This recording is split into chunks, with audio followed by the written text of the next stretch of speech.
I'm Andrew. And I'm Shannon. And we're Against the Grain Outdoors. Today we have Woodland Mills here and we're going to take them on a tour and show them the carving shack. Maybe do some carving as well. Come on in. Let's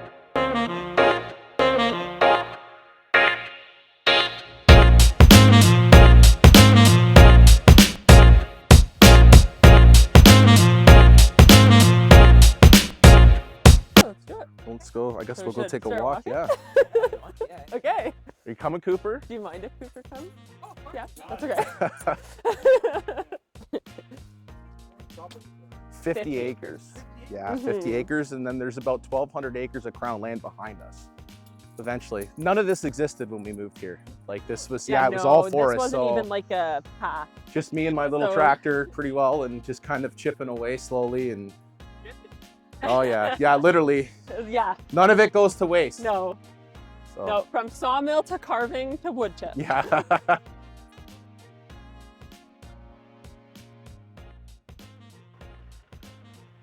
Trying to pick a piece that I'll use for the carving I'm working on today.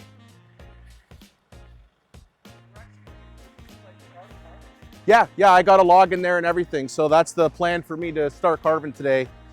I got a show coming up, right? So I'm trying to get all the stuff ready for it. So I figured I'd show you. I'm gonna do it's about a 5-foot bear. I don't think you'll see me finish it, but I'm gonna do like a fish in its mouth and everything like that. So you'll see like the initial block out and like some of the tools that I use along with the carving and everything. So.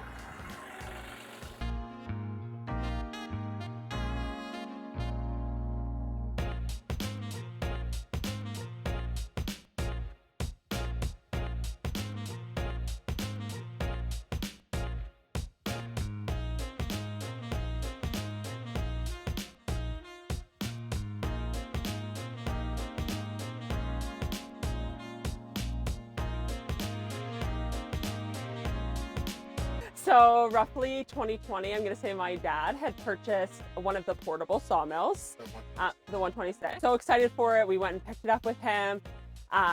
He brought it home and it just sat there. So then Andrew's like, Roger, like we need to get this thing built. Like, what's wrong with you? So then my dad was like, hey, come over. So then they built it in like a day, I would say 2 days max. And then Andrew's like, hey, let's use it. So they brought it up to their property in Barry's Bay, started using it and never looked back. Slowly we started like doing small portable sawmill, like little jobs here and there for other people. And then that kind of like continued, got slow during COVID at our normal construction job. And then Andrew one day was watching YouTube videos. I was like, I could do this, Shannon. And I was like, what are you doing? And then he was like, I'm gonna carve this, and like showed me a picture of a bear. Nonetheless, I made lots of fun of him. He went outside in a snowstorm, paused the video, cut after cut. Out there was like legit a full blizzard. And I was like, are you coming in? He's like, no, I'm gonna make this bear. So he was out there for a while carving. And then after like 2 weeks, I would say he had, or maybe 3 weeks, he had like a bunch of bears. And he was like, here, Shannon, these are all for you. And I was like, I don't know what I'm gonna do with them all, but thanks. And then he's like, we can burn them. And I was like, I don't think we should burn them. So then I was like, I'll put them on Marketplace, They all sold within a day. So then it was like an ongoing joke. Oh my gosh, maybe you have something here. You can be a carver. But it was still kind of a joke. So then we like kind of still did the milling. And then Andrew's like, no, I think I want to make something with this as like my full-time job. Stayed construction for maybe another 3 months. After 3 months, he's like, no, the only way I can do it is if I'm full-time. So then he quit his construction job and started carving, kept doing the milling. Then realized very soon that we did not have enough room at where we were. So that is why we ended up moving, which made us come here, which then we ended up getting our own sawmill and multiple other things for the chainsaw carving. Yeah. For the sawmill, like chainsaw carving, like, so you wouldn't be... No, if it wasn't for the sawmill, I wouldn't even be into woodworking. No. I was like a trades guy. I did welding and everything before, so I worked with metal. So the sawmill was like 100% why we moved, why we started chainsaw carving. That's where it all started, was because Andrew was like found interest in using the mill. I never thought it would be a job. It was really just supposed to be for fun when it started, and it just kind of, people loved it, and I just kept going with it. So it was, everybody made fun of me, that's for sure. Everybody laughed at me. I can actually probably say that it for real changed our life, because we'd probably still be both working construction, living in Dunnville. and now we're living in Lanark, not doing construction. Yeah, now I work from home.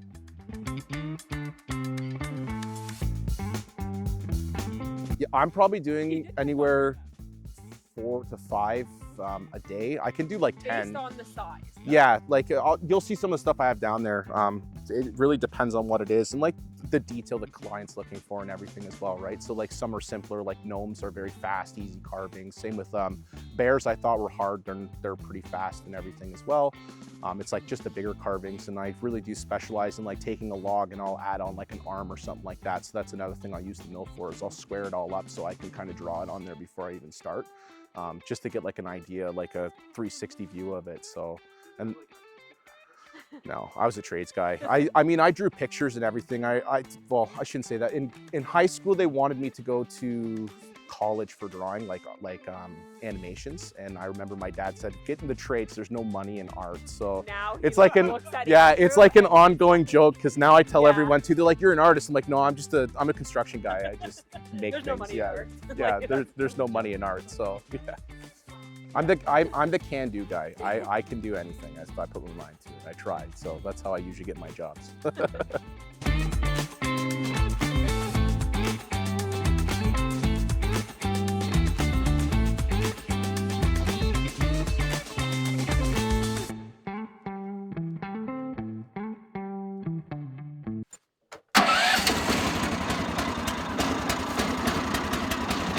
Always starts.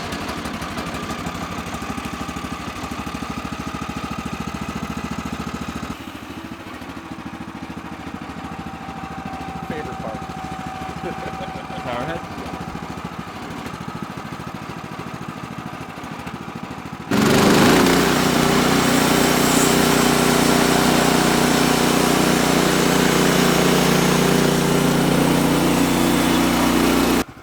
So I know this sounds dumb, but this is actually That's gonna be an arm, yeah. So he's putting it in the trailer. I never thought about the trailer until I got it. I use this trailer daily every day. So like when I'm carving, I'm throwing all my chunks into it as I carve. Yeah, I don't like. Because then we can just dump it. We use it for our, like, because we heat our house only with wood. So we use it constantly for like filling up firewood and everything like that. And it's good for like, it's really good behind the tractor ATV. Like it does really well. And like I'll go pick up logs and stuff with it, like where the tractor won't go. So it's absolutely perfect.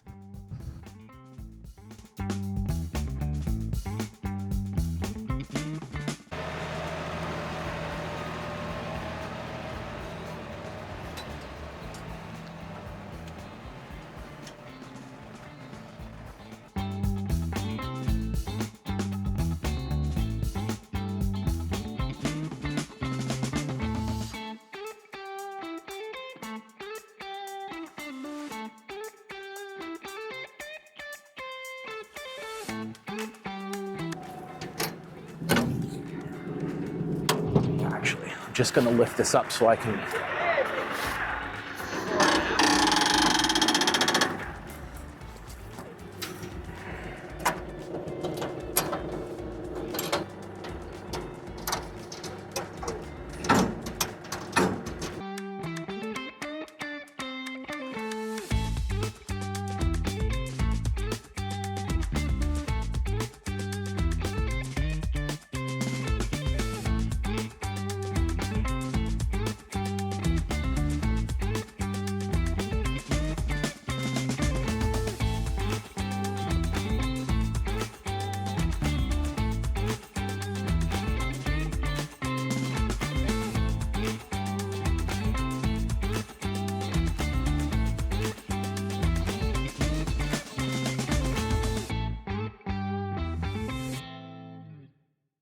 Oh yeah, the wood chipper we got just for the mill, basically to wood chip all the pieces that come off the mill and to help clean up around the property. We have a lot, so lots of trees are always falling over.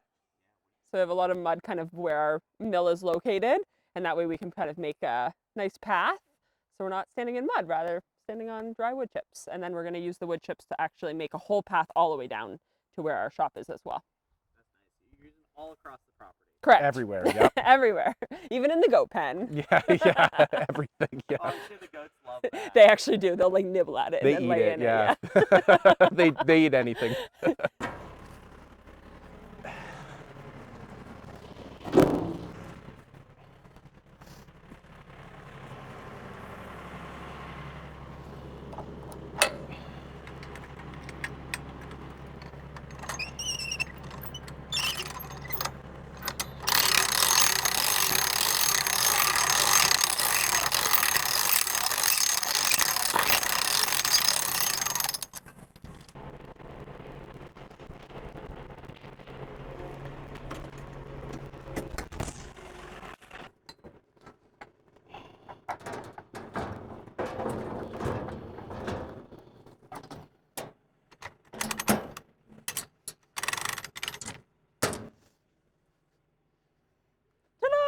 All done.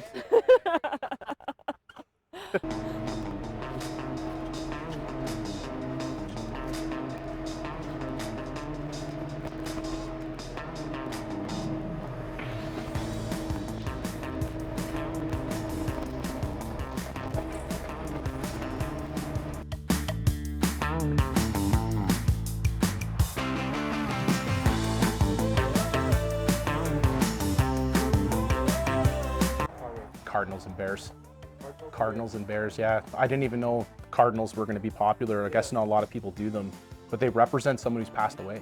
I never knew that, right? So people were like buying them like crazy, and I was like, what? Like, why do you guys buy these? And like, well, you know, my dad or mom just passed away, and that Cardinal's supposed to resemble like them being around. So it's, yeah. When he first started, it was definitely Bears, but I think that it was Bears because that's what he started with. So a lot of people were ordering what they saw him already make.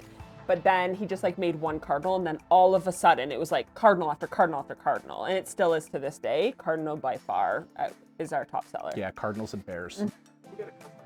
Yeah. I think so. They're picking up that Cardinal. Better and better. They got that Cardinal Cardinal right now. I think that is them, Shannon, if you want to go over there and deal with it. I'll just go grab them.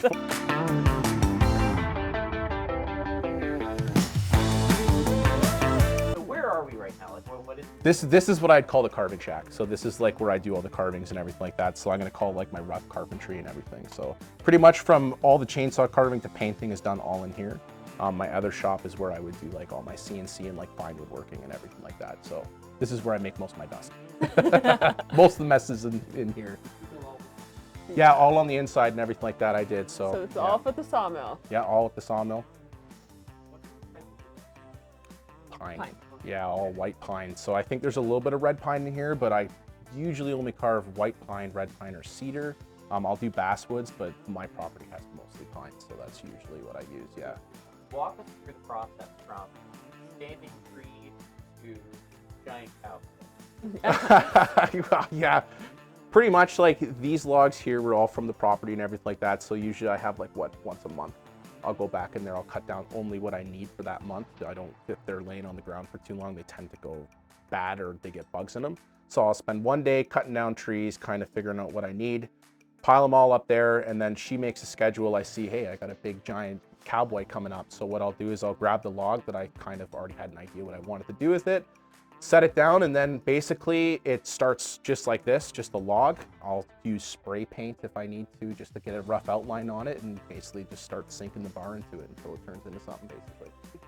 Yeah, so that one there is just a normal chainsaw bar. I'll kind of grab a few here for you so you can see like the tools that I use.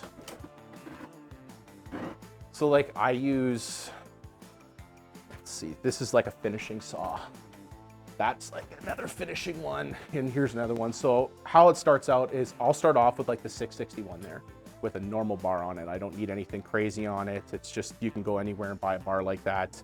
And then all these guys are actually specific carving bars. You run them slack like that on purpose because there's no sprocket on the tip, right? So it's just a hard nose. They're smaller tips for more detail.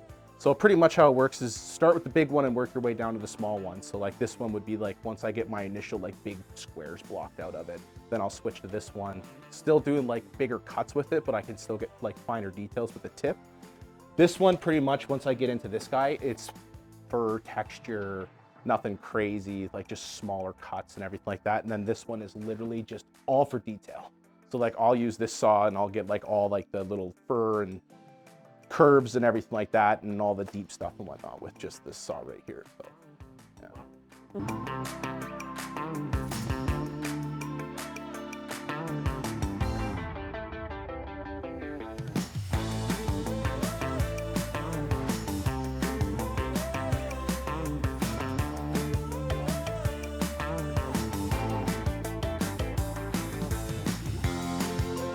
I don't know what happened. I'm pretty much like, I got obsessed with it was like my biggest problem, right? So He was like watching video after video. All I do is watch videos. Like when I'm done work, I'm watching videos of like chainsaw carving and like I don't even watch what they're carving. I'm more watching like how they hold the saws or like what they're doing with the tips to get certain textures and everything like that. Because pretty much like these birds are all chainsaw other than the beak and the eye, right? So like everything else is all chainsaw on it.